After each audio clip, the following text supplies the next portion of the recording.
अच्छा भाई, हम लोग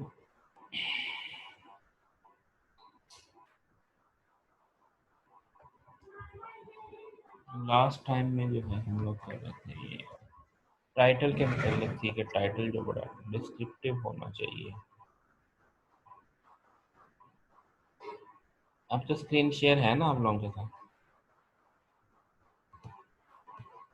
हाँ जी है। आवाज़ भी आ रही है? Yes sir. चलिए ठीक है। तो लास्ट टाइम जो है वो टाइटल पे था कि टाइटल के जो है वो आपके पूरे थीम को रिप्रेजेंट करता हो, और उसके अंदर जो आपका जो मेन कीवर्ड्स भी हों, लेकिन कीवर्ड जो फेमस कीवर्ड्स हैं वो हो, अननाउन ना हो। अब जैसे यहाँ पे इसने बताया कि किसी ये टाइटल किसी ने रखा, preliminary observation on the effect of Z element on the corrosion of zinc plating layer. तो जब रिवाइज करवाया तो effect of zinc on anti corrosion of zinc plating layer. Long title था, distract readers, remove all redundancies such as observation on nature of, ये चीज़ें जो है ना, इस तरह की चीज़ें टाइटल में नहीं रखते। फिर इसी तरीके से ये स्मॉल था, title should be specific, think to yourself how will I search for this piece of information when you design the title. Inhibition of growth of microbacterium tuberculosis by Streptomycin। तो ये इस तरीके से जो है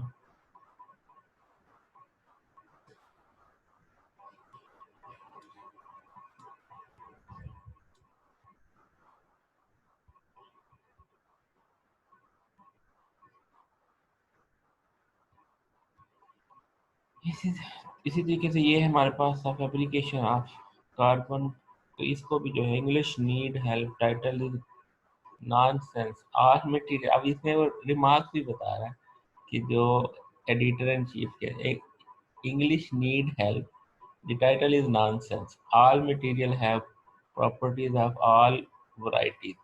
You could examine my hair for its electrical and optical properties. You must be specific. I haven't read the paper, but I suspect there is something special about these properties. Otherwise, why would you be reporting them? तो ये जो है ना title के मतलब fabrication of carbon, फिक्सल non फिक्सल, displaying optical and electrical properties via इलेक्ट्रोपोलिन कार्बन, ये इसका स्पेसिफिक जो है टाइटल जो है वो बड़ी अहमियत का, जिसमें वो सारी खूबियाँ होनी चाहिए कि जो प्रोडिक्ट करे आपके काम को। आगे आ गया abstract is a freely available in electronic abstracting and indexing services। ये बेसिकली एक एडवर्टीजमेंट होती है आपकी आर्टिकल की। जो एब्स्ट्रैक्ट है ना, जैसे आपने वो लगा होता है ना, आप लोगों ने मुख्तलिफ प्रोग्राम्स की, मुख्तलिफ शोज की एडवर्टीजमेंट होल्डिंग्स वगैरह लगाते हैं। वो होल्डिंग जो है वो प्रोग्राम के मतलब सब कुछ बता रही होती है कि इसमें क्या होगा। इसी तरीके से जो एब्स्ट्रैक्ट है ये एडवर्टीजमेंट है आपके आर्टिकल का।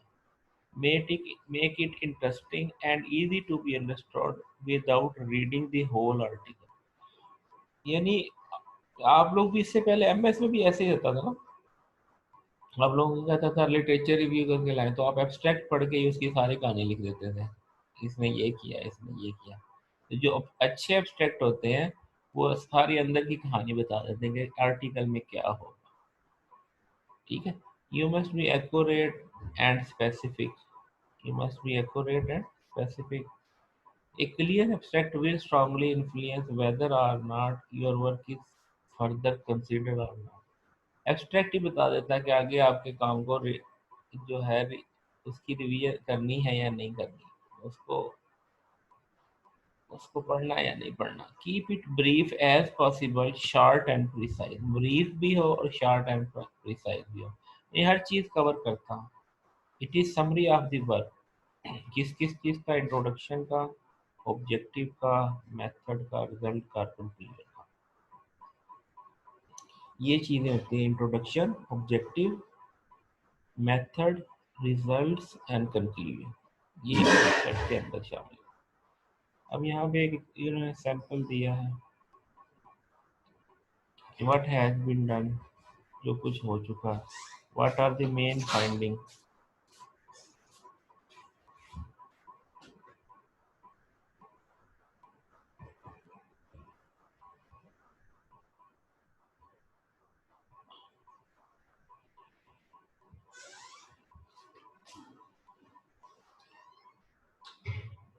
Graphical abstract may be mandatory for some journals। जैसे आई ट्रिपल एक्सेस वाले जो है वो ग्राफिकल एब्स्ट्रैक्ट मांगते हैं। और भी जर्नल्स हैं जैसे न्यूरल कंप्यूटिंग है, वो भी आपसे ग्राफिकल एब्स्ट्रैक्ट मांगता है। ग्राफिकल एब्स्ट्रैक्ट जो है बेसिकली आपके वो पूरे थीम को रिप्रेजेंट कर रहा होता है, कि फोटो देख के पता चल जाए कि आपने क्या किया है। अब summarise article contents in concise pictorial form, submitted as a separate file in EES। Image size minimum resolution 300 dpi. Image should be readable at size of 5 to 13 centimeters. Screen resolution of 96 dpi। Preferred file type TIFF है, APS है, PDF है, MS Office file.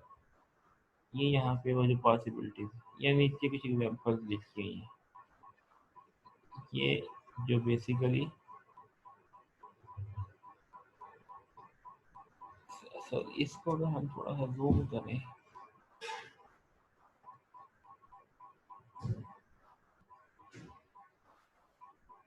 अब ये graphical abstract है। Illustration services, our professional, scientific and medical illustrators create high quality image for your research paper presentation output। अब यहाँ पे ये देख रहे हैं, बिफोर ये था और आफ्टर ये है। Free quote in 24 hours in what you get, medical and systematic illustration, copyright, easy preview। ये जो ग्राफिकल एब्स्ट्रैक्ट है, यानी इसमें आपने कि आपकी किस तरह की इंफॉर्मेशन हो तो वो इसको किस तरह से प्रेजेंट करेगा। प्रेजेंटेशन ही है ना, इलस्ट्रेशन है ना। तो ग्राफिकल एब्स्ट्रैक्ट के अंदर बेसिकली आपके अपने वो थीम को रिप्रेजेंट कर रहे होते हैं।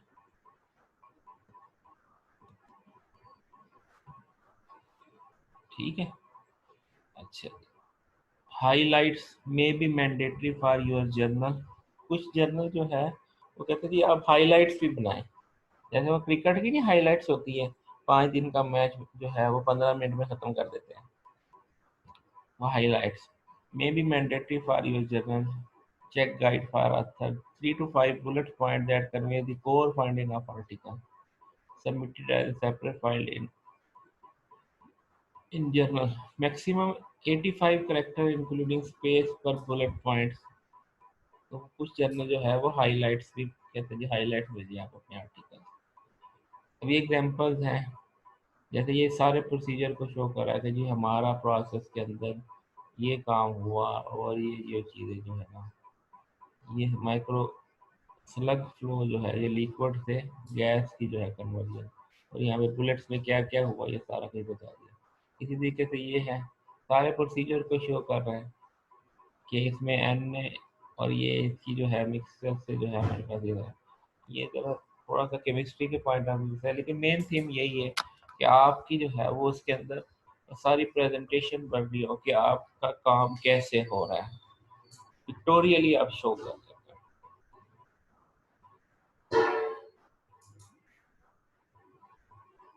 कीवर्ड्स, आगे कीवर्ड्स में क्या है, use by indexing and abstracting services, they are the labels of your manuscript reflect subject matter. अच्छा, इसमें ये जो जीए है ये ज़रूरी नहीं है कि आपका जो ग्राफिकल एब्स्ट्रैक्ट है वो आप नया बनाएं। बाज़ दफ़ा ऐसे होता है कि आपके पेपर के अंदर ही कोई इमेज ऐसी होती है जो एज ए ग्राफिकल एब्स्ट्रैक्ट भी वर्क कर सकती है, जो आपके पूरे थीम को शो कर रही होती है, तो वो भी चल जाता है। अब जैसे जो मेरे पेपर में था, मैं आपको दिखाता हूँ यहाँ पे शायद एक इमेज था जो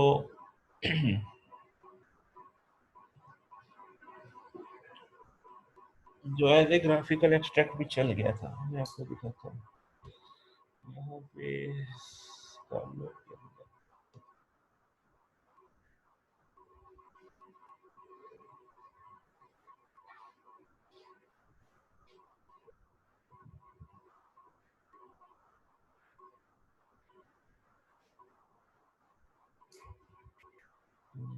देगा कुछ, पहले मैं निकाल के रखता हूँ, जब दूसरा सेशन स्टार्ट होगा ना तो उसमें आपको दिखाता हूँ। अभी ये थोड़ा सा हार्ड कर। अच्छा, कीवर्ड्स में क्या है? Use by indexing and extracting services, they are label of your main, कि ये लेबल्स होते हैं। Reflect subject matter in same way title should use any established observation, जैसे DNA. Check the guide for author, most keyword may already present in title, जैसे ये cello music and cello quick, granular flow induce vibration, ये an experimental study on evaluation tube solar collector using supercritical carbon dioxide। तो अब यहाँ पे solar collector हो गया, super critical हो गया, कार्बन डाइऑक्साइड हो गया, सोलर एनर्जी हो गया, सोलर थर्मल। तो आमतौर पे आपके टाइटल के अंदर भी वो कीवर्ड्स यूज हो रहे होते हैं। वो असल में इसका इसका फायदा ये होता है कि जिसने भी इस एरिया को सर्च करना है उसके लिए, यानी जो आपका जो गूगल का जो सर्च इंजन है उसके लिए आसानी हो जाए कि वो आपके आर्टिकल को निकाल के लाए। यानी किसी को किसी टॉपिक के ऊपर रिसर्च पेपर चाहिए तो वो कीवर्ड लिखता है, तो वो कीवर्ड मैचिंग करके आपके आर्टिकल को उठा लाएगा। तो अगर आपने वो आर्टिकल में वो कीवर्ड ही नहीं दिए तो इसका मतलब आपका आर्टिकल आएगा ही नहीं। अगर आपका आर्टिकल नहीं आएगा तो इसका मतलब उसको इतनी ज़्यादा साइटेशन नहीं मिलेंगे। तो जो लोग रीड ही नहीं करेंगे तो साइटेशन कैसे मिलेगी? इंट्रोडक्शन है, इंट्रोडक्शन में provide context to convenience reader that you clearly know why your work is useful. Introduction में सिर्फ यही आपने साबित करना होता है कि आपका काम जरूरी क्यों है। उसको ये कैनोनिकल फॉर्म में जो है ना बनाते हैं कि आप पहले जनरल ओवरव्यू होता है और फिर specific, brief, clear sir, address. जी जी। जो हम कीवर्ड्स देते हैं, तो जब हम जर्नल को पेपर्स भेजते हैं तो अगर कीवर्ड्स इररिलेवेंट हो तो उस पे भी जर्नल इशू क्रिएट करते हैं। आम तौर पे तो नहीं करते, लेकिन अगर उस फर्ज की असल में ये वजह ये होती है कि ये जो फाइनलाइज जब देखना होता है ना, वो नॉन टेक्निकल बंदे होते हैं। अगर वो देख ले, मसलन रिव्यूअर है जो जो मोर टेक्निकल होता है आपके एरिया का, अगर वो रिव्यू करते हुए देख ले कीवर्ड्स को तो अलग बात है, वरना वो आमतौर पे चेक नहीं होते हैं। आमतौर सही पे सर। चेक, क्योंकि देखो ना जो एडिटर है उसको अगर तो वो आपके एरिया का है तो हो सकता है वो उसको पिन पॉइंट कर दे, वो एक अब आपकी किस्मत आ गई। और रिव्यूअर है वो आपके एरिया का है तो वो देख सकता है, और आमतौर पे वो उस तरफ तवज्जो जाती नहीं है, जो एक ह्यूमन साइकी है ना उसके लिहाज से नहीं जाती। लेकिन अगर वो कर सकता है, ऐसी बात नहीं है, उसके ऊपर भी वो कमेंट कर सकता है। फिर उसके बाद वो जो आपका फॉर्मेटिंग करने वाला हो उसको तो पता ही नहीं होता क्या है क्या नहीं है। तो आम तौर पे सही सर। इसकी तरफ ज़्यादा तवज्जो नहीं जाती, शायद इसकी तरफ उनका बेनिफिट नहीं होता। तो बेनिफिट इसके ऊपर जो है वो ऑथर का होता है कि ऑथर ने ही साइटेशन लेनी है। तो ये बात होती है। आम तौर पे वैसे देखा नहीं गया कि इस तरह की चीज़ हो, लेकिन कर सकता है। ठीक sir. Clearly address following what is the problem. अब ये जो हम इंट्रोडक्शन लिखते हैं, प्रॉब्लम क्या है, are there any existing solution, which solution is the best, and what is its main limitation, what do you hope to achieve. ये सारी चीज़ें आपकी इंट्रोडक्शन में आती है। प्रॉब्लम क्या था, उसके सॉल्यूशन कौन कौन से थे, सबसे अच्छा सॉल्यूशन कौन सा था, उसमें क्या कमी थी, और आप क्या अचीव करेंगे। Show novelty, objective and significance. अब आपने वो इशाबत करना है कि भाई ये मेरे वाले में कुछ नया है और उसकी कुछ सिग्निफिकेंस है, उससे कुछ ऑब्जेक्टिव अचीव होगा, ये चीज़ आपने शो करनी है। Try to be consistent with the nature of. अच्छा, आपके जो पेपर की एक्सेप्टेंस का जो है ना, सबसे पहला स्टेप ये होता है इंट्रोडक्शन, कि यहाँ पे आप कन्विंस कर रहे होते हैं कि आप कोई बॉडी ऑफ नॉलेज जो है वो इंक्रीज करेंगे कि नहीं, आपकी काम की सिग्निफिकेंस है या नहीं। अगर यहाँ कन्विंस नहीं हुआ ना, तो बेशक आपका सारा काम भी आगे किया हो तो वो वहीं से जो है ना, वो वहीं से इनकार कर देता है कि जनाब इस काम की तो ज़रूरत ही नहीं है। तो इसलिए इसको बड़े एहतियात से लिखना होता है। और अब वो जो राइटिंग का आपने देखा था, जब राइटिंग कर रहे होते हैं, ये इंट्रोडक्शन पहले नहीं बनाते, इंट्रोडक्शन काम करने के बाद फिर उसके मुताबिक जो है ना वो चीज़ें डालते हैं।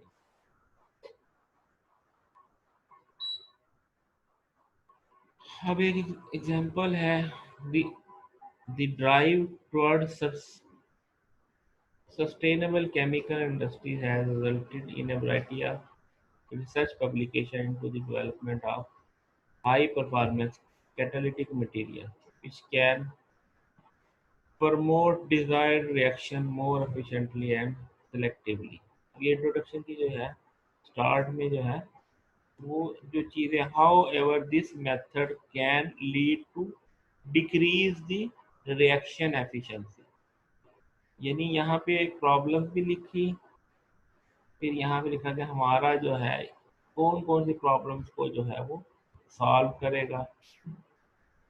ठीक है ना, इस तरीके से आपने वहाँ पे मेंशन करना होता है। इंट्रोडक्शन में फर्स्ट स्टेज क्या है, journal statement about field of research. Second stage क्या है, more specific statement about the aspect of the problem. बल्कि ये एक डायग्राम मुराद साहब ने भी शेयर की थी कि एक लाइन, दो लाइन, तीन लाइन, इस तरीके से कि वो एब्स्ट्रैक्ट के मतलब थी शायद, एब्स्ट्रैक्ट में कितनी लाइनें क्या चीज़ें होती हैं। तो ये इंट्रोडक्शन में भी जो है ना वो कुछ इस तरह से जो है वो सिनेरियो बनाया जाता है कि कितनी लाइनें क्या करना है। फिर थर्ड स्टेज में statement that indicate the need for more investigation. Fourth stage में very specific statement giving the objective. Fifth stage में ऑप्शनल है स्टेटमेंट दैट गिव वैल्यू और जस्टिफिकेशन। यानी आपका इंट्रोडक्शन भी जो है ऐसे ही नहीं होता कि ये मुझे स्टेटमेंट अच्छी लगी मैंने डाल दी। होता है ना कि ये स्टेटमेंट मैंने एक पेपर में पढ़ी थी, बड़ी अच्छी लगी, इससे रेलेवेंट थी डाल, ऐसे नहीं करना होता। इसके अंदर आपने वो पूरा थीम है कि आपको पहले जर्नल, फिर स्पेसिफिक और स्पेसिफिक और specific। यानी अब देखिए ना, पहले के अंदर क्या है, जनरल स्टेटमेंट, दूसरे के अंदर स्पेसिफिक स्टेटमेंट अबाउट प्रॉब्लम। पहले जनरल स्टेटमेंट, फिर प्रॉब्लम की स्टेटमेंट, फिर नीड फॉर मोर इन्वेस्टिगेशन, कि जो ये शो करता हो कि जनाब ये काम तो हो गया मगर अभी भी ज़रूरत है इस चीज़ को एक्सप्लोर करने में। फिर इसमें अगले ऑब्जेक्टिव में आपने वो क्या है, आप बताएंगे कि इस स्टडी से क्या अचीव होगा, क्या गेट करेंगे। ठीक है, तो और फिर इसकी अगर जस्टिफिकेशन कोई बनती है तो वो आप देंगे।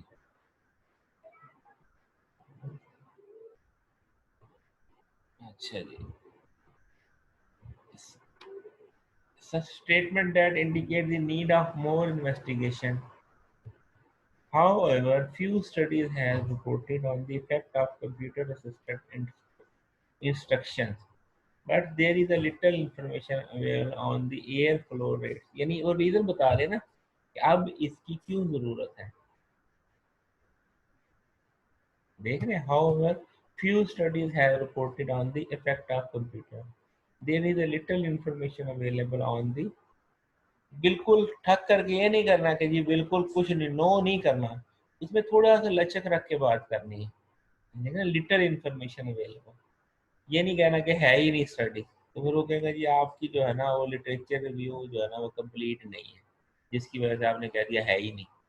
तो लिटिल का करेगा ना तो उसमें कुछ गुंजाइश निकल आती है। तो बेशक आपका लिटरेचर रिव्यू कंप्लीट है या नहीं कंप्लीट, अब एहतियात से जो है, जैसे इस तरह के वर्ड्स यूज करने होते हैं, फ्यू स्टडीज, लिटिल इंफॉर्मेशन। एक और जब ये हमारा ये वाला मॉड्यूल खत्म हो जाएगा ना, तो फिर वो इस तरीके की टची चीज़ों के मतलब के वर्ड्स की सिलेक्शन क्या है, वो स्लाइड भी मैं आपके साथ शेयर करूंगा कि जब आपने वर्ड्स की सिलेक्शन करनी है किसी भी चीज़ को रिपोर्ट करने के लिए, तो कौन से वर्ड सिलेक्ट करने हैं, वो भी जो है ना वो डिस्कस करेंगे आपके साथ।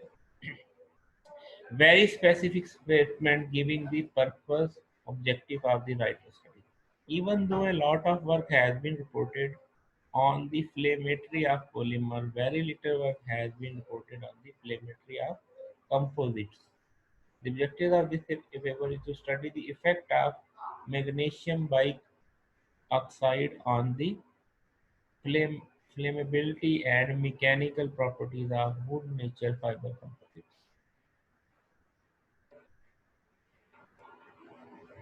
ठीक है जी, तो इसके अंदर जो है आपने अपने ऑब्जेक्टिव को जो है वो शो करना है, आप इसमें क्या अचीव करेंगे। Journal principle for who is listed first, first author, corresponding author, conducts and supervise the data generation and analysis and the proper presentation and interpretation of the result, put paper together and submit the paper to the journal, first author।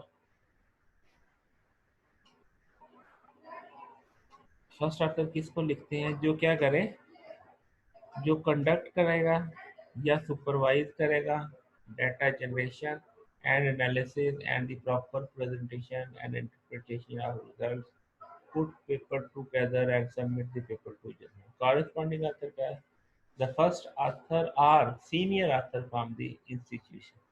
Senior क्यों लिखते हैं, इसलिए इसमें दो फायदे होते हैं। Senior की जो है जब सीनियर बंदा कोई बनता है ना कॉरेस्पॉन्डिंग ऑथर, तो फिर वो जो आपको टेक्निकल अंदाज से डील करेगा। और दूसरी बात ये है कि जब रिवीजन आती है ना, तो वो भी ये भी देखते हैं कि जो रिव्यूअर, जो नए रिव्यूअर होते हैं ना, वो ये देखते हैं कि अगले बंदा कितना सॉलिड है, मैं कोई चीज़ चैलेंज तो नहीं कर लूँगा। अगर आगे एक बाबा बैठा हुआ है जिसकी पब्लिकेशन भी बहुत है, तो फिर वो उसमें से वो मीम्स निकालने के लिए भी सोचेगा। इसलिए जो है वो क्या करते हैं कि सीनियर ऑथर को जो है कॉरेस्पॉन्डिंग ऑथर बनते हैं। Avoid ghost authorship, living out author who should be included, living out author who should be included,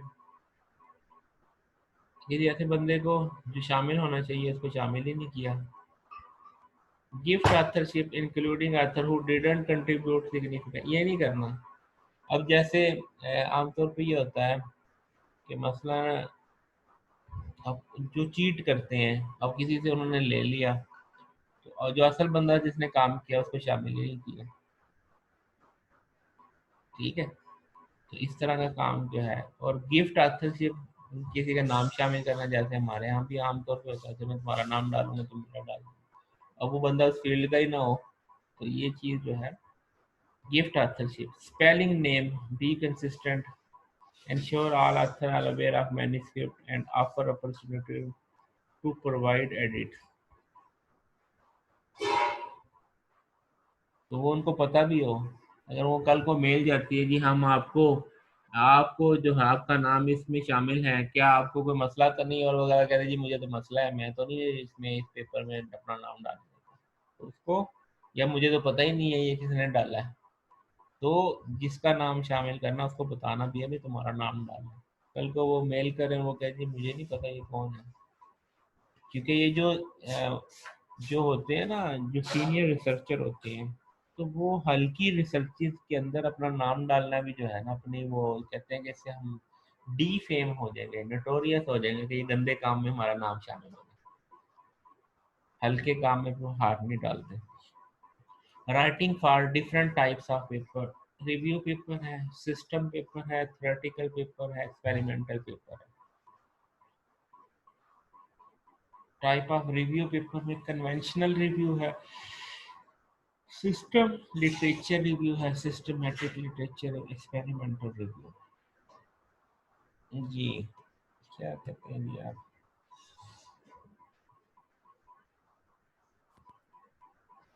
अच्छा,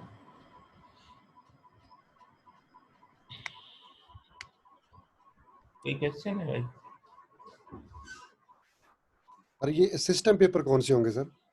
सिस्टमैटिक है बेसिकली ये, सिस्टमैटिक लिटरेचर। अच्छा ये कौन सिस्टम पेपर में पिछला इसमें कह रहे हैं, ये कह रहे इसके बारे में कह रहे हैं? यानी जी सर, जी सर। बाज़ दफ़ा ऐसे होते हैं कि आपने कोई सिस्टम, जैसे आपने कोई सॉल्यूशन या कोई सिस्टम डिज़ाइन किया, जैसे ख़ास तौर पे ऐसा होता है कि मसलन अ, कोई आपने आप कैसे कह सकते और हैं, इनको ऐसे साइंटिफिक कैसे, पेपर नहीं कह सकते हैं। साइंटिफिक नहीं है। मतलब कोई सॉल्यूशन दिया, इलेक्ट्रिकल का सॉल्यूशन है, फर्ज किया आपने कोई इलेक्ट्रिकल का सॉल्यूशन दिया आपने और वो डिप्लॉय भी कर दिया, सारा कुछ हो गया। अब आप उसकी जो उसके ऊपर जो चीज़ें आपने वो यूज़ की हैं, आप उसको जो है उसका भी पेपर सेंड कर देते हैं। इसी तरीके से कंप्यूटर साइंस में भी ऐसे होते हैं कि आपने कोई सॉल्यूशन बनाया और उसके अंदर कुछ रिसर्च का पहलू भी है, तो आप उसको पेपर को पब्लिश कर सकते हैं, तो उसको कोई सिस्टम पेपर कहते हैं। सही हो गया सर। आप गुड रिव्यू में क्या होता है कि इंट्रोडक्शन होता है जिसके अंदर context, importance and significance of work देते हैं, फिर एनालिसिस है, main framework use to review particular topic. इसके अंदर वो फ्रेमवर्क होता है कि आपने वो कैसे रिव्यू कंडक्ट करवाया, ठीक है। फिर सिंथेसिस है, reorganization or reshuffling of main parts inside the analytical framework. Reorganization, reshuffling of main parts inside the analytical framework. फिर evaluation है, comparison, similarities, differences, critical discussion of strength, weaknesses, gap analysis और suggestion। ये सारी चीज़ें जो है review का हिस्सा होते हैं। यानी आम असल में ये इस रिव्यू का मकसद क्या होता है? रिव्यू का मकसद ये होता है कि जिस बंदे ने किसी पर्टिकुलर एरिया में रिसर्च करनी है, उसको खुद से रिव्यू ना करना पड़े, बल्कि आपका रिव्यू पेपर पढ़ के उसको जो है वो अंदाज़ा हो जाए कि भाई इस एरिया में क्या क्या चीज़ें हैं, क्या गैप्स हैं, क्या हो चुका है, क्या रहता है, क्या फ्यूचर वर्क है।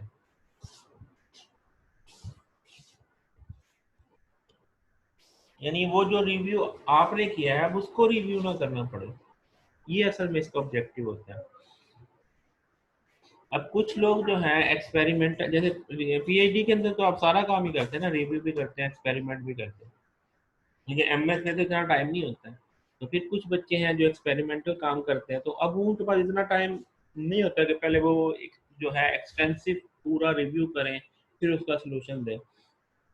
तो फिर वो क्या करते हैं कि रिव्यू पेपर पढ़ के जो है वहाँ से प्रॉब्लम निकालते हैं और उसका सोल्यूशन पेश करते हैं। तो फिर कुछ बच्चे ऐसे होते हैं जो सिर्फ रिव्यू करते हैं और नेक्स्ट वालों के लिए, नेक्स्ट लोगों के लिए जो है वो प्रॉब्लम गैप्स फाइंड करते हैं। अच्छा, अब ये जो जो रिव्यू है इसमें जो कंपैरिजन में जो पेपर्स के अंदर जो जो सॉल्यूशंस हैं उनके अंदर सिमिलरिटीज क्या हैं, डिफरेंसेस क्या हैं, वो आप हाईलाइट करते हैं, ठीक है।